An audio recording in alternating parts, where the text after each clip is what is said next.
पता रिकॉर्डिंग का ऑप्शन है।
Okay, good afternoon to everyone.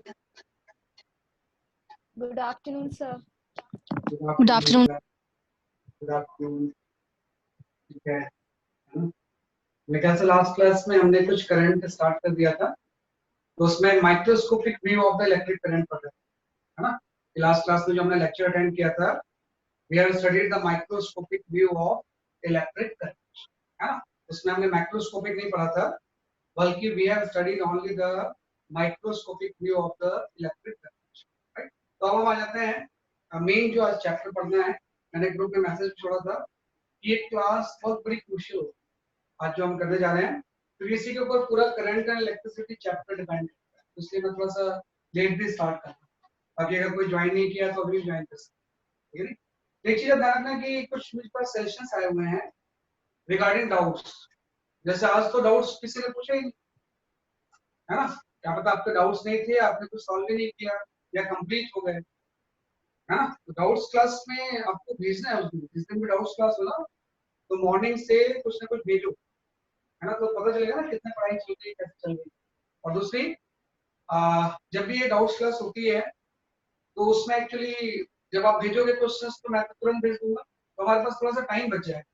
मैं एक्सप्लेन करने के बाद डाउट्स क्लास में थोड़ा सा टाइम बच जाएगा, तो मैं क्या प्लान कर रहा हूँ कि उसको हम 11th रिवीजन में यूज करें। कि किसी ने सजेस्ट भी किया था मुझे, कई बार स्टूडेंट के 11th के छोटे छोटे टॉपिक के बारे में पूछते रहते हैं, सर ये टॉपिक कब कवर होगा, ये टॉपिक कब कवर होगा। तो उसके बारे में कई बार स्टूडेंट पूछते हैं मुझसे, सर ये टॉपिक जो होगा ये कब आपका कवर होगा, है ना। ये 11th के टॉपिक हमें समझ में नहीं आया, तो मुझे भेजते रहते हैं कि ये टॉपिक हमें समझना। मैंने वही प्लानिंग की है कि डाउट्स होने के बाद थोड़ा सा 11th के छोटे छोटे टॉपिक हम रिवाइज भी करेंगे, और वो ऐसे टॉपिक होंगे ना जो कि बहुत पॉपुलर नहीं होते हैं लेकिन नीट में आते हैं, है ना। कई ऐसी चीजें जो होती हैं जो बहुत पॉपुलर नहीं है, उसको स्टूडेंट कई बार छोड़ देता है, लेकिन नीट में उसकी वजह से उसका आपका स्कोर कम हो जाता है ना। तो उसको हम फोकस करेंगे, ठीक है। तो नेक्स्ट क्लास से मैं पहले ही आपको इन्फॉर्म कर दूंगा कि इस बार डाउट्स क्लास में ये टॉपिक होने वाला है, तो एज पर द रिक्वायरमेंट आप डाउट्स क्लास भी ज्वाइन कर लेना, वो उसका प्रोडक्टिव यूज हो जाएगा। अदरवाइज तो क्या होगा कि आपके कोई डाउट्स होंगे नहीं, यहाँ पे क्लास स्टार्ट होगी फिर तुरंत क्लोज हो जाता है, राइट। ध्यान रखते हैं, ये जस्ट हमने क्या किया इसमें स्टार्ट कर दिया। कुछ दिन बाद मैं मीटिंग लॉग भी कर दूंगा, है ना, कि उसके बाद बेसिकली टाइम पर्टिकुलर टाइम के बाद फिर कोई ज्वाइन करने के लिए अलाउड नहीं हो, आप एकदम टाइम पे सब लोग ज्वाइन कर लेना, है ना। ये बाद में बीच बीच में क्या होता है ना, ज्वाइन करते हैं तो उससे थोड़ी सी मुश्किल होती है, ठीक है ना। ये कर लेंगे, ठीक है। तो वी स्टार्ट आज जो आपका नेक्स्ट टॉपिक,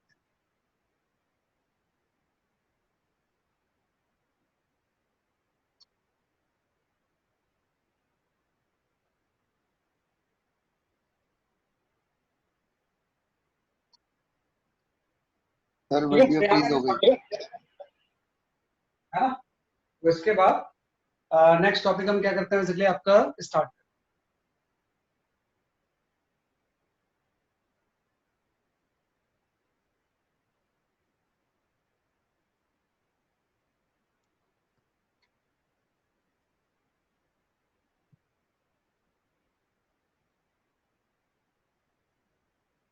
ये आपका गैस,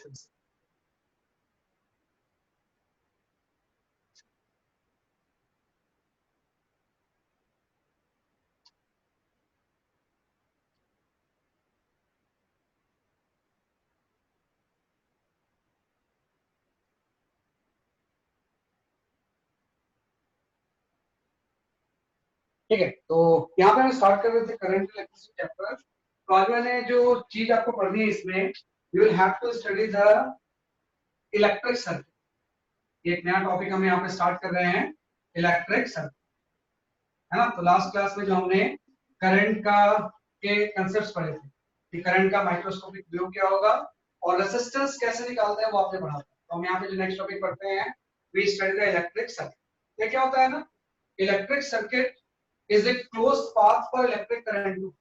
जब भी हम इलेक्ट्रिक सर्किट की बात करेंगे तो electric circuit is a closed path, right, for current, for current, है ना। कि कोई भी क्लोज पाथ जिसमें करंट फ्लो होती है उसी को हम क्या होता है, जैसे आपका इलेक्ट्रिक सर्किट। कि भाई इस क्लोज पाथ में कुछ बैटरी होंगे, कुछ रेजिस्टेंस होंगे, बहुत सारी और भी चीजें हो जाती हैं।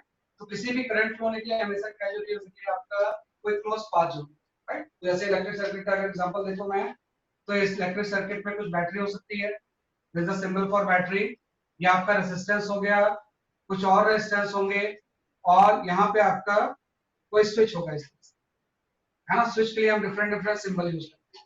तो ये आपका बैटरी इस तरह से जब क्लोज पाथ बनेगा, तो इस क्लोज पाथ में जब करंट फ्लो होती है तो इसी को हम क्या बोलते हैं, इलेक्ट्रिक, राइट। तो इलेक्ट्रिक सर्किट की जब भी हम बात करेंगे ना, तो इलेक्ट्रिक सर्किट में बेसिक कुछ कंसेप्ट हम जानते हैं कि भाई कोई भी अगर रेजिस्टेंस है ना, कि कहीं मैंने अगर कोई रेजिस्टेंस ले लिया, कि यहाँ पे कोई रेजिस्टेंस है R, राइट, इसका इस पॉइंट का पोटेंशियल अगर V1 है और इस पॉइंट का पोटेंशियल अगर V2 है, राइट। तो अगर V1 की वैल्यू V2 से ज्यादा है तो करंट हमेशा higher to lower potential flow. Current कहां से कहां तक फ्लो होगी, from higher to lower potential. भाई ये हायर पोटेंशियल है, लोअर पोटेंशियल है, तो हायर से लोअर पोटेंशियल की तरफ करंट फ्लो होगी। और जो किसी भी रेजिस्टेंस के थ्रू जो करंट होती है ना, इस करंट की वैल्यू को हम लिखते हैं डेल्टा V बाई। भाई इन दोनों पॉइंट के बीच के पोटेंशियल डिफरेंस को जब हम रेजिस्टेंस से डिवाइड करेंगे तो जो टर्म आएगा इसी को हम क्या बोलते हैं, कि आपका इलेक्ट्रिक करंट। तो लास्ट क्लास में इस फॉर्मूले को हमने डिराइव भी किया, क्या equal to delta V by R कहां से आता है, भाई current flow from higher potential to lower potential across the resistance. और करंट की वैल्यू जो होती है वो पोटेंशियल डिफरेंस में क्या होती है, रेजिस्टेंस। और ये जो रेजिस्टेंस होता है इसकी वैल्यू इटसेल्फ जो होती है, this is equal to the rho l upon area. ये रेजिस्टेंस होता है ये किसके इक्वल होता है, कि आपके रोयल अपॉन एरिया। इसमें जो रो होता है, रो क्या होता है, जैसे आपका रेजिस्टिविटी। इसमें रो क्या हो जाएगा, जैसे आपका रेजिस्टिविटी। एल इसमें क्या हो जाएगा, जैसे आपकी लेंथ, कल हमने डिस्कस किया था। और ए जो होगा दैट इज योर एरिया, है ना, कि क्रॉस सेक्शनल एरिया की हम बात कर रहे हैं, राइट। ये जस्ट आप देखो कि अभी जब हम पढ़ेंगे ना तो इसके अलावा किसी चीज की जरूरत नहीं है। हर क्वेश्चन में यही टर्म अप्लाई होगा, current is equal to delta V by R। हमें किसी भी रेजिस्टेंस के क्रॉस करंट निकालना है तो पोटेंशियल डिफरेंस को हम रेजिस्टेंस से डिवाइड करेंगे, तो जो टर्म आएगा वो क्या होगा, इसलिए आपका करंट, राइट। किस तरह आते हैं कि कोई भी इलेक्ट्रिक सर्किट जो है ना वो दो फंडामेंटल लॉ को फॉलो करता है। कोई भी अगर इलेक्ट्रिक सर्किट है तो इसमें दो ही फंडामेंटल लॉ। अगर ये कोई इलेक्ट्रिक सर्किट है तो इलेक्ट्रिक सर्किट में तरह से टू फंडामेंटल लॉ। पहला जो लॉ होता है इसको हम बोलते हैं केसी, है ना, this is known as a Kirchhoff current, है ना। KCL stand for Kirchhoff, right, current. पूरा का पूरा जो इलेक्ट्रिक सर्किट होता है ये दो लॉ के ऊपर बेस्ड होता है, एक तो किरचॉफ करंट लॉ एंड दूसरा जो लॉ होता है this is known as a K, and this KVL stand for Kirchhoff voltage, Kirchhoff voltage, है ना। कि पूरा का पूरा जो इलेक्ट्रिक सर्किट है ये दो लॉ के ऊपर बेस्ड है, केसीएल किरचॉफ करंट लॉ और दूसरा क्या होता है कि आपका किरचॉफ वोल्टेज। अब देखो कि जो किरचॉफ करंट लॉ है ये कोई नया लॉ नहीं होता, ये रीस्टेटमेंट है कंजर्वेशन ऑफ चार्ज। ये किसका रीस्टेटमेंट हो जाएगा, कंजर्वेशन ऑफ चार्ज, है ना। कि अगर चार्ज कंजर्व रहेगा तो किरचॉफ करंट लॉ भी वैलिड। और ऐसे ही किरचॉफ वोल्टेज लॉ भी कोई नया लॉ नहीं है ना, कि this is the restatement of conservation of energy, conservation of energy, this is the restatement of conservation of energy। तो पूरा का पूरा सर्किट होता है it is based on this simple rule Kirchhoff current law. कई बार हम इसको जंक्शन रूल भी बोलते हैं, एक किरचॉफ वोल्टेज लॉ, इसको कई बार हम लूप लॉ भी बोलते हैं। तो किरचॉफ करंट लॉ के बारे में आपको बहुत सारे नॉलेज होती है कि भाई किसी भी जंक्शन पे सम ऑफ इनकमिंग करंट किसके इक्वल हो जाएगा, sum of outgoing current. Kirchhoff current law के according at any junction, at any junction, भाई कहीं पे भी कोई अगर जंक्शन है तो सम ऑफ इनकमिंग करंट किसके इक्वल हो जाएगा, sum of the outgoing current. At any junction sum of incoming current, right, is equal to outgoing current, is equal to outgoing current, है ना। तो किसी भी जंक्शन पे सम ऑफ इनकमिंग करंट होगा तो इक्वल किसके इक्वल हो जाएगा, आउटगोइंग करंट। मतलब ये हो गया कि अगर किसी भी जंक्शन की मैं बात करूं तो यहां से अगर कोई I1 करंट आ रही और इस जगह से अगर कोई I2 करंट आ रही है ना, यहाँ पे आपकी I3 चली गई और ये अगर आपका I4 है ना, तो इनकमिंग करंट और आउटगोइंग करंट सेम। इस सिस्टम में हो सकता है कि जो I1 प्लस I2 होगा, है ना, ये इक्वल हो जाएगा I3 प्लस I4, या हम इसी को हो सकता है सिग्मा I इक्वल टू जी, है ना। इस टर्म को मैं अगर ले जाऊं तो माइनस हो जाएगा, तो सारी करंट का सम क्या हो जाएगा, इसलिए आपका जीरो। तो किसी भी जंक्शन पे सारी करंट का सम क्या होता है, इसलिए आपका जीरो। किरचॉफ करंट लॉ के according this is the statement of elevation of charge. किसी भी जंक्शन पे सम ऑफ इनकमिंग करंट किसकी हो जाएगा, outgoing current, means sigma I की वैल्यू क्या हो जाएगी, इसलिए आपकी जीरो, राइट। पहला लॉ तो ये है, ये करंट के डिस्ट्रीब्यूशन को शो करेगा। दूसरा लॉ होता है कि हम थोड़ा डिटेल में पढ़ते हैं, that is the Kirchhoff voltage law, right. इस लॉ को हाँ, second law is simply known as a Kirchhoff voltage law.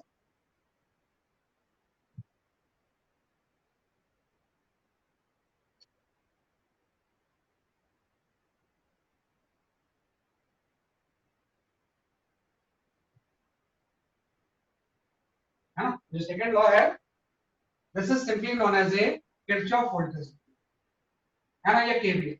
In short we can simply write as a KVL, right. KVL ये बोलता है कि किसी भी क्लोज पाथ में सारे पोटेंशियल चेंजेस का sum zero, right. As per the KVL for any close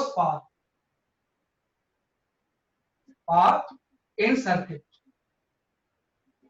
right, sum of potential change, right, should be zero, should be zero। भाई किसी भी क्लोज पाथ पे सारे पोटेंशियल चेंजेस का सम क्या होगा, उसके आपका जीरो। किसी को अगर मैं सिंपल सा लिखूं तो मैं लिख सकता हूं सिग्मा डेल्टा वी की वैल्यू जीरो हो जाए, है ना। वही बात है, ये केवीएल का नेचर इसके कंजर्वेशन से ही हो जाता है। अगर जहां से हम स्टार्ट हुए वहीं पे वापस आ गए तो सारे पोटेंशियल चेंजेस का सम क्या हो जाएगा, इसलिए आपका जीरो, है ना। किसी को हम अप्लाई करेंगे क्लोज पाथ, अगर किसी भी सर्किट में कोई क्लोज पाथ है तो सारे पोटेंशियल चेंजेस का सम क्या होगा, इसलिए आपका जीरो, राइट। इसका मतलब ये हो गया। अब एक चीज है ना, पोटेंशियल चेंज होता कब, कि कब किस केस में पोटेंशियल की वैल्यू चेंज होगी। तो अब देखो पोटेंशियल चेंज तभी होगा जब या तो हम बैटरी को क्रॉस करेंगे या हम किसको क्रॉस करेंगे, जैसे आपके रेजिस्टेंस। तो सिंपल सा, जब भी कोई बैटरी बनी होगी तो बैटरी में एक नेगेटिव टर्मिनल और एक पॉजिटिव टर्मिनल बनना होगा। नेगेटिव का पोटेंशियल कम होता है, पॉजिटिव का पोटेंशियल ज्यादा होता है। और बैटरी का आपको एक टर्म दिया होता है ईएमएफ, ये बैटरी का ईएमएफ ही है। ईएमएफ एक्चुअली होता तो इलेक्ट्रोमैग्नेटिक फोर्स है, लेकिन ये फोर्स नहीं होता है, बल्कि क्या होता है, आपका पोटेंशियल। एक टर्मिनल आपका नेगेटिव हो गया, दूसरा क्या हो गया, जैसे कि आपका पॉजिटिव हो गया, और ये क्या हो गया, इसका ईएमएफ। तो आपको दिया होगा 3 वोल्ट 4 वोल्ट कितना है, राइट। तो जब हम इस बैटरी को क्रॉस करेंगे तो आप देखो, जब किसी बैटरी को आप इस तरह से क्रॉस करोगे नेगेटिव से पॉजिटिव, तो जब हम नेगेटिव से पॉजिटिव जाएंगे तो वोल्टेज बढ़ेगा, तो हम बोलेंगे पोटेंशियल में गेन होगा प्लस। ये बैटरी का नेगेटिव से पॉजिटिव जाएंगे तो पोटेंशियल में गेन होगा, कितने से हो जाएगा, प्लस से। और जब आप पॉजिटिव से नेगेटिव जाओगे, है ना, दिस इज ईएमएफ। जब पॉजिटिव से नेगेटिव जाओगे तो पोटेंशियल में ड्रॉप होगा माइनस। तो जब भी आप नेगेटिव से पॉजिटिव जाएंगे तो गेन होगा प्लस से, और जब पॉजिटिव से नेगेटिव जाएंगे तो क्या होगा, जब आपका ड्रॉप होगा माइनस से। तो बैटरी में तो ऐसी कोई डिफरेंट है नहीं। मेन चीज आपकी जब रेजिस्टेंस को हम क्रॉस करते हैं, इस तरह से कोई रेजिस्टेंस है, इसमें अगर करंट कोई आई फ्लो होगी तो इसमें ड्रॉप एंड गेन कैसे होगा। तो करंट अगर राइटवर्ड जा रही है मतलब इसका पोटेंशियल इससे ज्यादा है, तो करंट हमेशा कहां से कहां तक फ्लो होती है, from higher potential to lower. तो जब हम करंट के अलोंग जाएंगे तो वोल्टेज में ड्रॉप हो, है ना, और ड्रॉप जो होगा अभी आपने पढ़ा delta V equal to I R. तो जब भी रेजिस्टेंस में वोल्टेज का ड्रॉप या गेन होगा वो आई आर से होगा, आई करंट और रेजिस्टेंस। तो जब आप करंट के अलोंग जाओगे तो वोल्टेज में ड्रॉप होगा माइनस आई, और जब आप करंट के अपोजिट जाओगे तो वोल्टेज में गेन होगा प्लस आई, है ना। तो ये कंसेप्ट होता है ड्रॉप या गेन, कि जब आप हायर से लोअर जाते हो तो वोल्टेज में ड्रॉप हो जाएगा, और जब लोअर से हायर जाएंगे तो वोल्टेज क्या होगा, आपको गेन। तो यहाँ पे सिंपल सा बोलते हैं कि ये माइनस तब यूज होगा जब हम क्रॉस करें along the current, direction of current के अलोंग जब रेजिस्टेंस को क्रॉस करेंगे तो वोल्टेज में क्या होगा, ड्रॉप। और ये प्लस तब होगा जब हम opposite to the current, opposite to current, जब हम इसको अपोजिट टू करंट क्रॉस करेंगे तो इसमें क्या होगा, जैसे कि आपका गेन। तो ये ध्यान रखना कि वोल्टेज में ड्रॉप एंड गेन का कंसेप्ट ये है, कभी ड्रॉप होगा कभी वोल्टेज में क्या होगा, जैसे कि आपका गेन। लेकिन जहां से स्टार्ट हुए अगर हम वहीं वापस आ जाए तो सारे ड्रॉप या गेन का सम क्या हो जाएगा, जैसे कि आपका जी।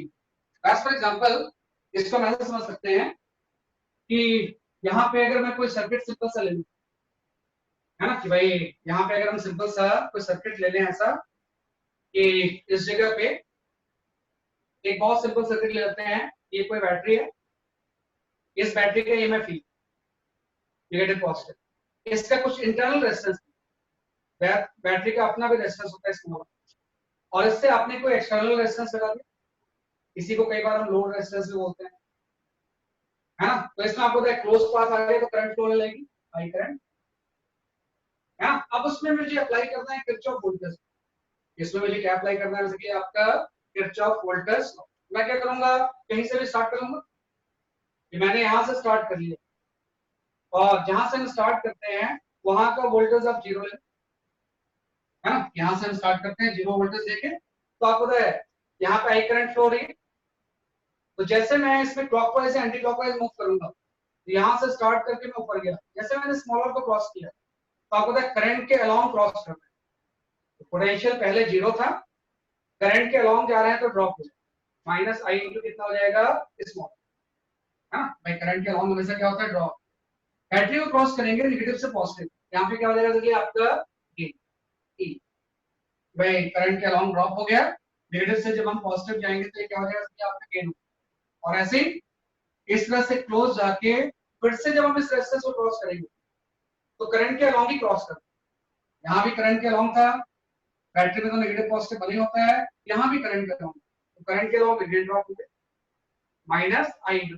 और अब पता है क्लोज पाथ में सारे चेंजेस का sum zero, otherwise conservation of energy invalid होगा।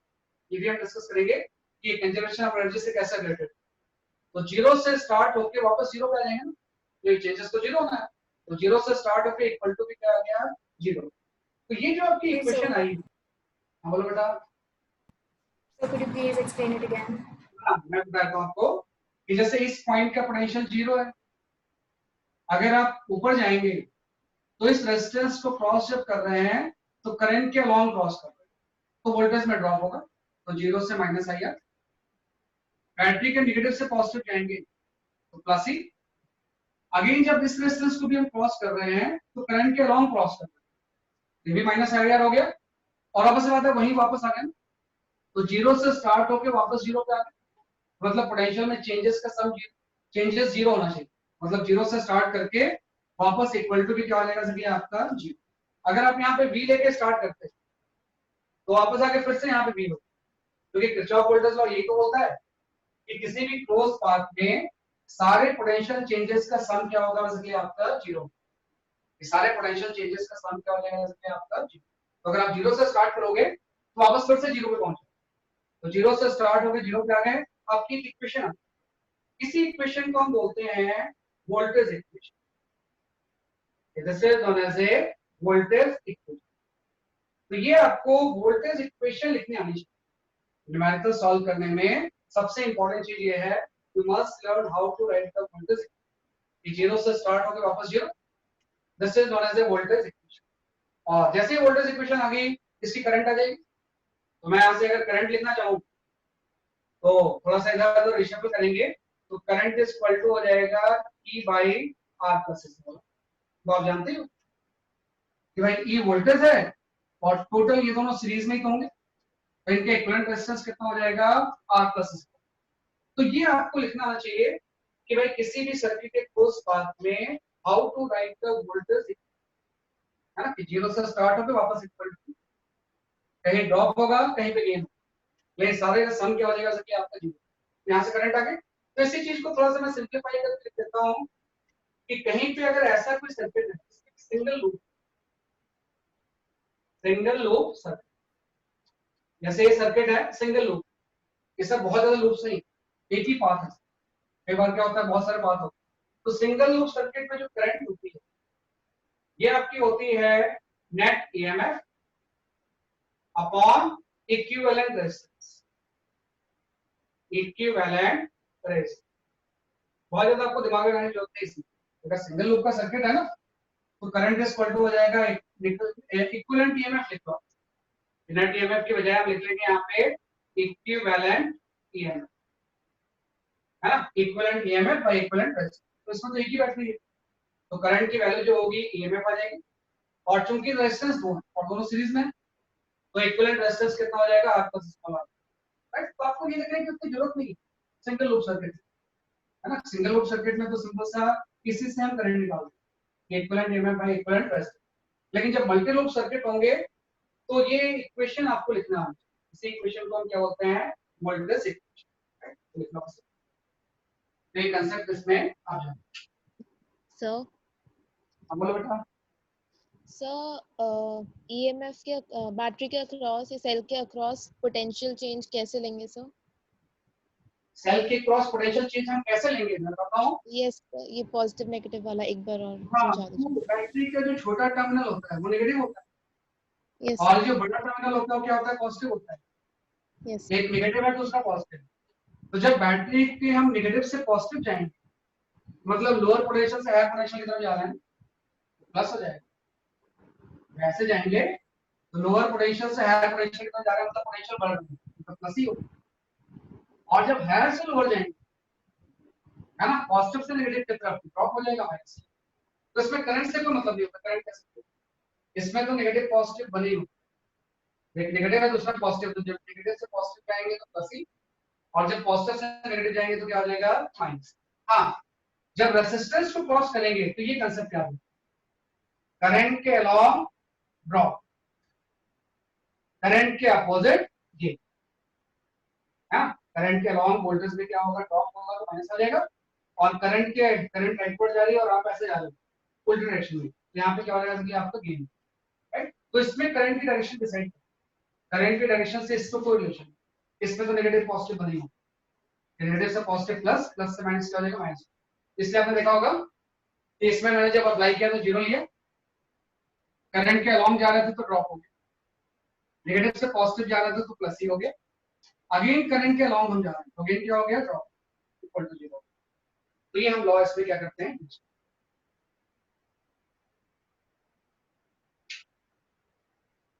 या लिखो, क्योंकि ये चीज पूरे सर्किट के लिए समझना बहुत जरूरी है, इसलिए मैं थोड़ा आराम से समझा रहा हूँ आपको।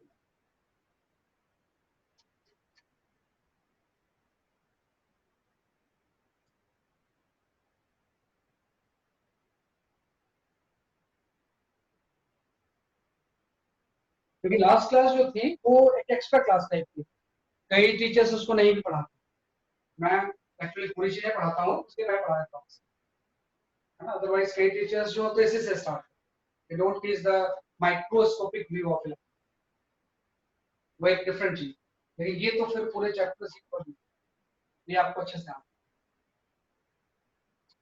कि how to apply the Kirchhoff current law and Kirchhoff voltage.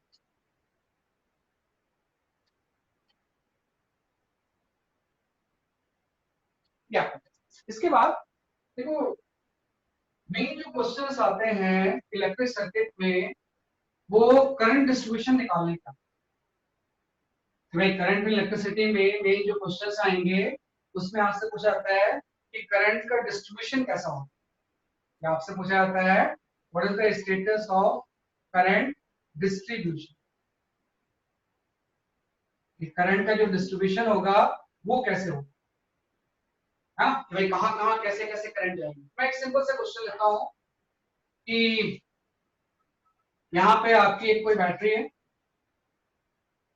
इससे एक रेजिस्टेंस लगा हुआ है, एक और रेजिस्टेंस, एक और बैटरी है ना, और बीच में एक और बैटरी लगी है। इस तरह से इस सर्किट को हम यहाँ पे क्या करते हैं, जैसे कि आपका प्लॉट यहाँ पे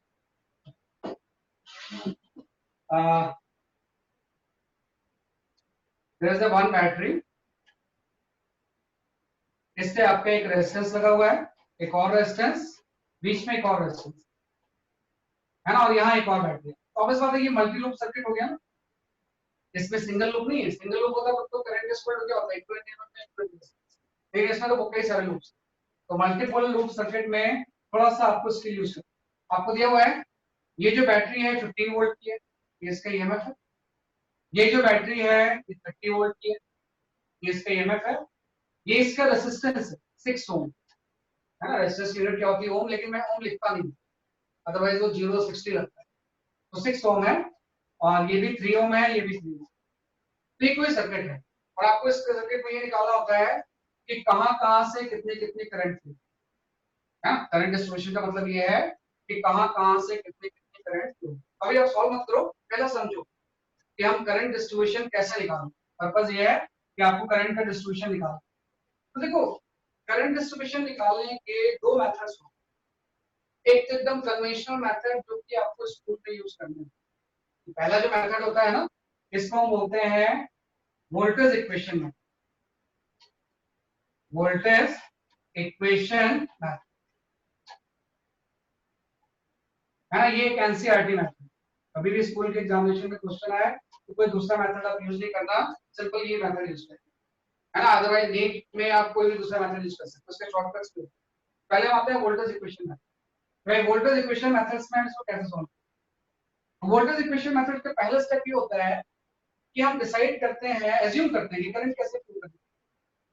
तो चूंकि करंट किसी बैटरी के पॉजिटिव से नेगेटिव की तरफ जाता है, लेकिन इसमें दो बैटरी है, ये चाहेगा कि करंट क्लॉकवाइज मूव हो, ये चाहेगा कि करंट कैसे फ्लो हो एंटी क्लॉक है, लेकिन हम बोलेंगे ज्यादा ईएमएफ हो डोमिनेट, तो इसके अकॉर्डिंग करंट का एज्यूम करो कि आपने बोला ये पॉजिटिव है और ये नेगेटिव है, तो इसमें यहां से कोई करंट स्टार्ट आई, इस पूरे सर्किट में आई करंट। याद रखना करंट तभी डिस्ट्रीब्यूट होती है जब उसको पाथ मिलता है, यहां से लेके यहां तक कोई दूसरा पाथ है ही नहीं, आई करंट आपने एज्यूम कर लिया। अगर आप गलत एज्यूम करते हो तो इसमें लिबर्टी होती है, आंसर नेगेटिव वाला फर्क नहीं पड़ता, लेकिन हम सही एज्यूम करते हैं यहां से कोई आई करंट जा रही है ऐसे। अब इस जंक्शन पे जैसे हम आएंगे तो करंट क्या होगी, डिवाइड। जंक्शन पे जैसे आओगे तो करंट की वैल्यू क्या होगी आपकी, डिवाइड।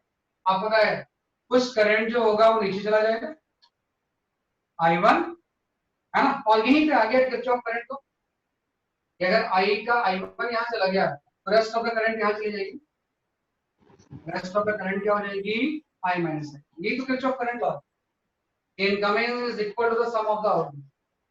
अगर I का I1 यहाँ चला गया तो rest current I minus I1 क्या होगा यहाँ पे, और सेम I माइनस I1 यहाँ पे ऐसे फ्लो होगा, क्योंकि जब तक पाथ नहीं मिलेगा करंट की वैल्यू चेंज नहीं होगी,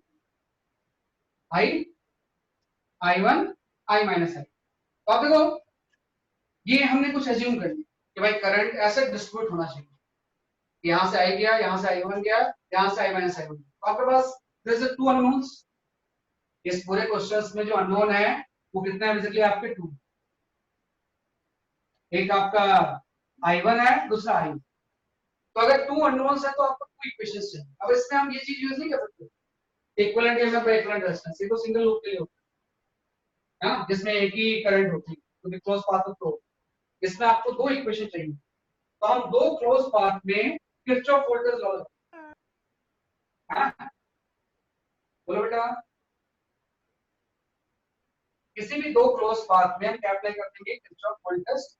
तो मैं चूज करता हूं एक पाथ में ये वाला लेता हूं, ऐसे जाके वापस एक आ, और एक पाथ में ये वाला लेता हूं, यहां से स्टार्ट होकर वापस में क्या होगा एक आ।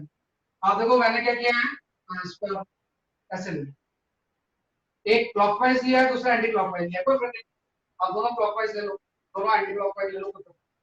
मैंने चूज किया कि एक पाथ में ये फॉलो करनी है क्लोज पाथ और एक क्लोज पाथ में ये फॉलो करनी है, तो टू अननोन्स हैं तो टू इक्वेशंस आ जाएंगे। तो अब मैं दो पाथ फॉलो करता हूँ। मैंने बोला इस पॉइंट का पोटेंशियल जीरो, जीरो ले ली, आप जीरो से यहां तक आए, यहां तक आए, कोई चेंज नहीं, कुछ है ही नहीं। यहाँ पे जब नेगेटिव से पॉजिटिव जाएंगे तो गेन होगा ना, छोटा डंडा से बड़ा डंडा, नेगेटिव से पॉजिटिव, तो कितना का गेन हो जाएगा +50, है ना, जीरो कोई चेंज नहीं, नेगेटिव से पॉजिटिव जाएंगे तो क्या हो जाएगा गेन हो जाएगा।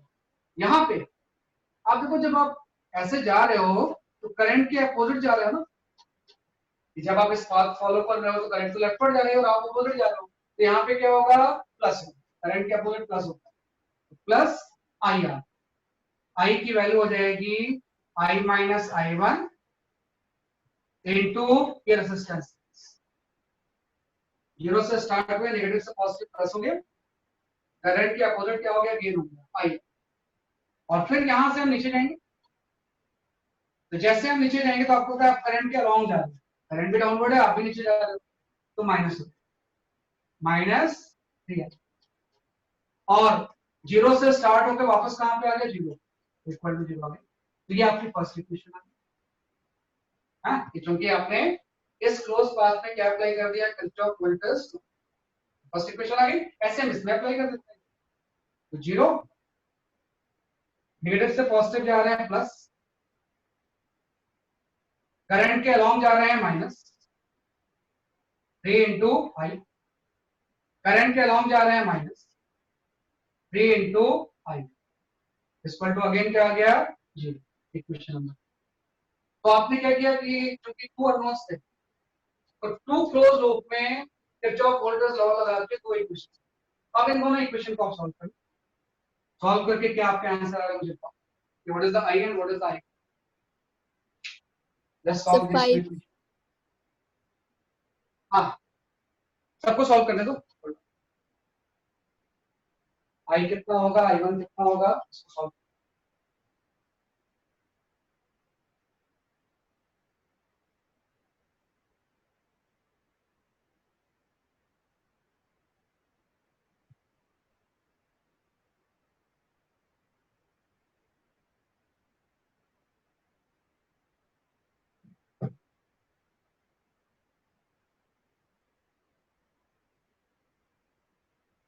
वो इक्वेशंस हैं टू अननोन्स हैं, इसको हम सॉल्व कर सकते हैं,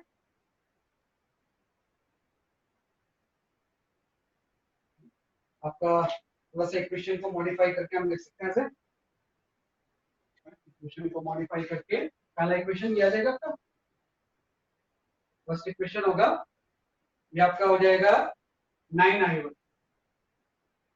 है ना, minus 3 minus 6 equal to 15, first equation ऐसा आ जाएगा, या इसी को हम लिख सकते हैं 3i1 minus 2i equal to 5, ऐसे सेकंड इक्वेशन को लिख लो, तो सेकंड इक्वेशन आ जाएगा जरिए आपका i1 plus i equal to आपका 10 आ जाएगा,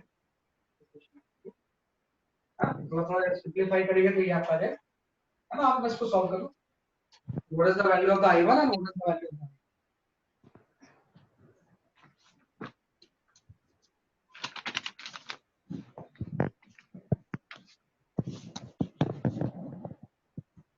है ना, मैं क्या सॉल्व करके क्या आंसर है आपका, इसने आंसर देख के बताया था मुझे, व्हाट इज द आंसर, इन दोनों इक्वेशंस को सॉल्व करके क्या आ रहा आपका,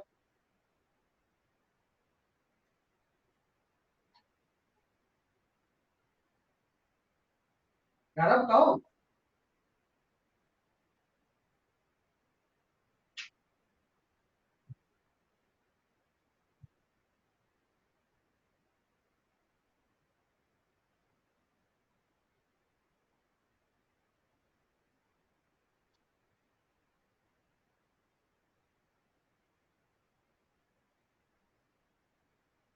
Sir, I equals to 3.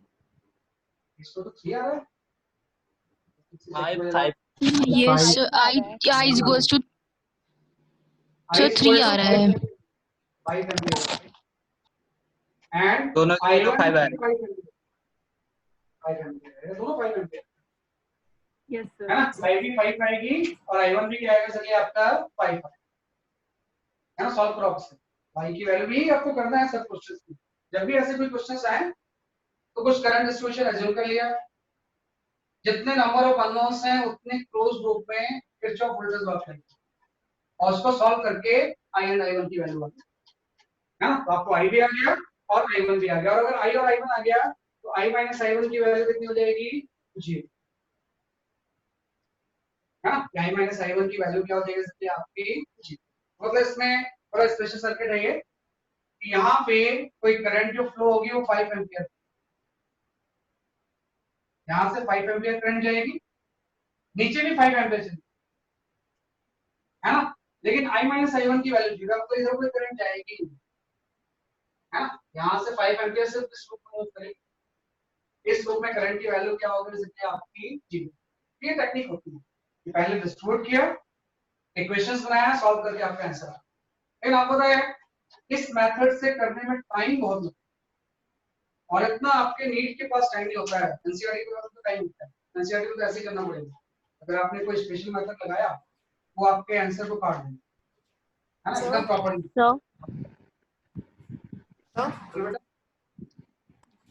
so answer opposite मतलब अलग होगा अगर हम opposite directions में लें. नहीं, हाँ, जैसे अगर आप आई उल्टा ले लोगे ना तो यहाँ -5 आंसर आएगा. Okay, sir. आंसर -5 आएगा, मैग्नीट्यूड सेम है. अगर आप अपोजिट लोगे तो यहाँ -5 आ जाएगा. -5 का मतलब जो हम एज्यूम कर रहे हैं उसके अपोजिट करेंगे. Okay, sir. कुछ भी आप एज्यूम करो, you are free to assume in physics. जैसे मैकेनिक्स में हम एक्सप्रेशन कुछ भी एज्यूम कर लेते थे ना, ये एक्चुअली चीज नीचे एक्सलेट हो रही है, आप ऊपर एज्यूम कर लो तो आपका आंसर नेगेटिव हो जाएगा. वैसे यहाँ भी आप कुछ उल्टा भी एज्यूम कर लोगे तो आंसर नेगेटिव शो कर देगा. मैग्नीट्यूड तो उतना ही रहेगा, इतना होना चाहिए. भाई आई की वैल्यू 5 के लिए -5 होगा, जो कि शो करेगा करंट कैसे फ्लो होगी. जैसा हम सोच रहे हैं वैसा नहीं, बल्कि उसके ये मेथड हम यूज करेंगे जब भी स्कूल के एग्जामिनेशन की बात आए. लेकिन Sir? नीट में हम बता बेटा. सर जो हमारा 15 वोल्ट सेल है उसकी वजह से तो करंट फर्स्ट लूप में ही होगा सिर्फ. हाँ, उसकी वजह से करंट जो होगी इस लूप में. यस सर, वहीं पे होगा सिर्फ. क्या ऐसा नहीं होता है, करंट तो सबकी वजह से होता है. वहीं पर जो करंट है ना वो कंबाइंड इफेक्ट होता है, किसी एक बैटरी उसको पॉज नहीं करती है ना. उसको हम सुपरपोजिशन प्रिंसिपल बोलते हैं. होता क्या है कि 30 एम्पियर यहाँ पे जाएगा करंट ऐसे हो, और 15 एम्पियर करंट जाएगा कि राइट में. तो यहाँ पे जो करंट आती है वो दोनों का कंबाइंड इफेक्ट आता है, नेट करंट आता है.